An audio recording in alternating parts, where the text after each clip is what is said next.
World War II began on September 1st, 1939, and it began by Germany invading Poland. But I'm sure you already knew that.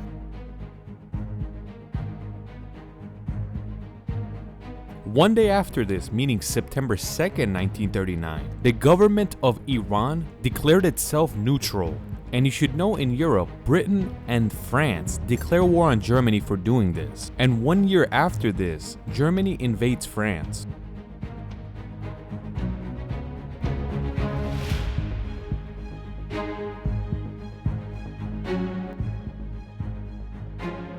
At this time, Germany has no problem with the Soviet Union, and they pretty much shared Poland and cut it in half between themselves. But on the 22nd of June 1941, around 1 year after we were talking about, Germany attacks the USSR. Do you see this photo?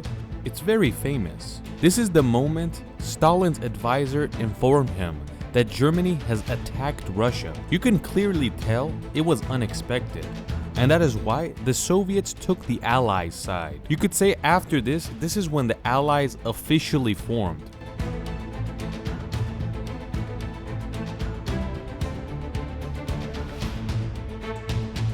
But while all this is happening, Iran is watching from afar. You have to know that Iran was a country that had relations with Britain, USSR, and Germany. For the Allies, it was extremely important for the Russian army to be very strong. And it's because if the Soviet army was defeated, then Germany has already taken over half the world.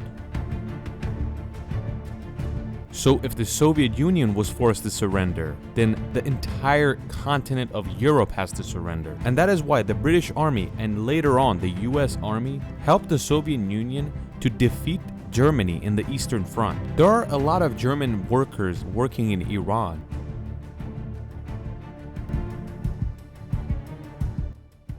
And Reza Shah, the king of Iran, has good relations with Germany.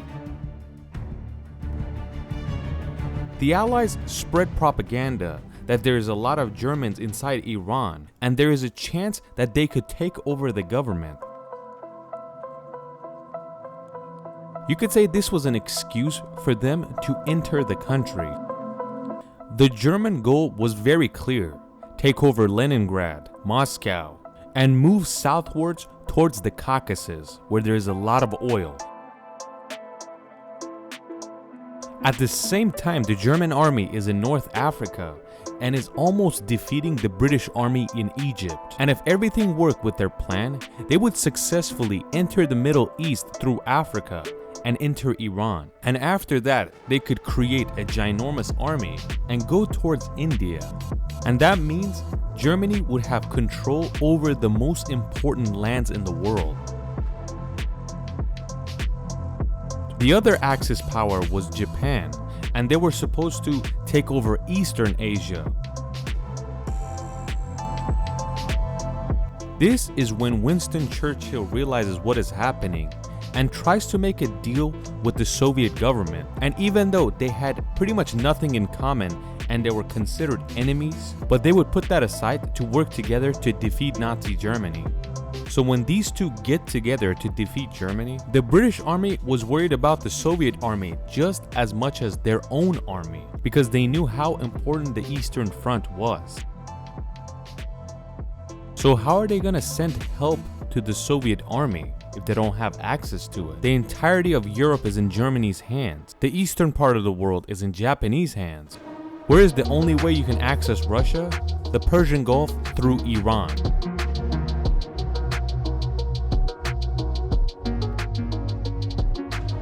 And Iran had something that was extremely valuable: railroads that went from south of Iran all the way to north. Reza Shah built these railroads with the help of the Germans, and now it's being used against the German army. And that is why the Soviet army and the British army decide to enter Iran from north and south. The British enter from the Persian Gulf and modern-day Iraq, and the Soviet came from up north. Of course, the Allies would always make an excuse that Reza Shah, the king of Iran, is making deals with Germany behind our back. He had an army with 120,000 men that he painfully put together because he was struggling for many years beforehand. The Soviet army entered from up north with 40,000 men and 1,000 tanks. But the most important part was the 409 bombers that flew over Iran and entered the land.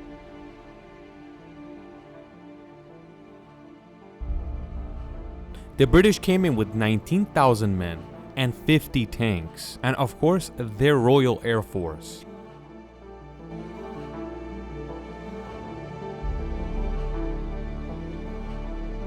When these two entered the land of Iran, there were a lot of spies and corrupt men that allowed this to happen, and they didn't do anything about it.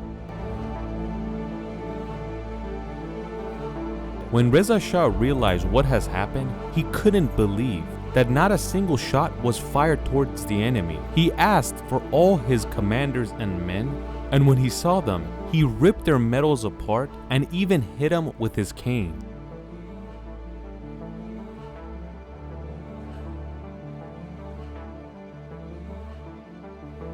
But it was too late, and Reza Shah already knew this. And after they take over, they forcefully make him resign, and he lives in exile for the rest of his life.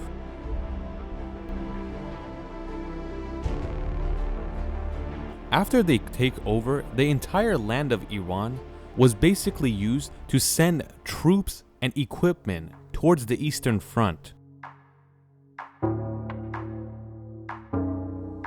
The trains would work day and night and send equipments everywhere.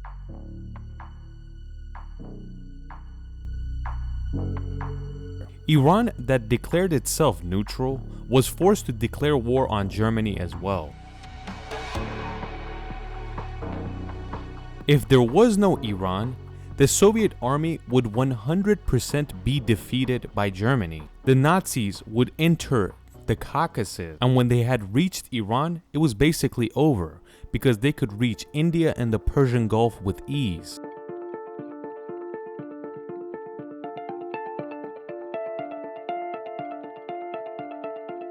When the US enters the war and they join the Allies, the big three, meaning Stalin, Roosevelt, and Churchill, have a huge meeting in 1943 in the capital of Iran, Tehran. This is when Iran is known as the Bridge to Victory, and this is where they plan how to defeat Nazi Germany forever.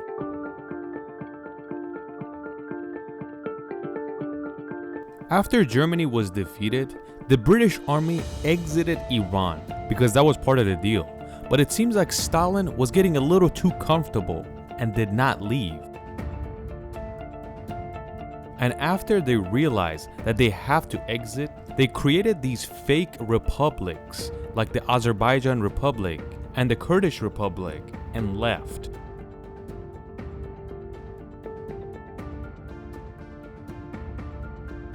But of course, the Americans and the British did not want the Soviet to get even more power, so they kind of forced them to leave Iran. They knew that if this part is in Soviet hand, they would eventually reach the Persian Gulf and enter warm waters. And this is when more than 50% of the world's oil would be in its hands.